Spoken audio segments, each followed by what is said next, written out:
கர்த்தருடைய பரிசுத்த நாமத்துக்கு ஸ்தோத்திரம் உண்டாவதாக. வேத வாசிப்பாக சங்கீத புஸ்தகம் 100வது சங்கீதம் 1 முதல் கடைசி வரை வாசிக்க கேட்போம். பூமியின் குடிகளே, எல்லோரும் கர்த்தரை கம்பீரமாய் பாடுங்கள். மகிழ்ச்சியோடு கர்த்தருக்கு ஆராதனை செய்து ஆனந்த சத்தத்தோடு அவர் சந்நிதி முன் வாருங்கள்.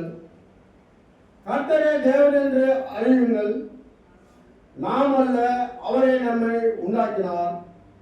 நாம் அவர் ஜனங்களும் அவர் மேய்ச்சலின் ஆடுகளுமாய் இருக்கிறோம். அவர் வாசல்களில் துதியோடும் அவர் பிரகாரங்களில் புகழ்ச்சியோடும் பிரவேசித்து அவரை துதித்து அவருடைய நாமத்தை ஸ்தோத்திரியுங்கள்.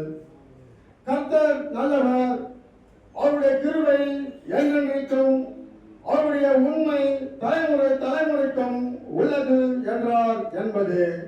ஆமென். அல்லேலூயா. அல்லேலூயா. அல்லேலூயா.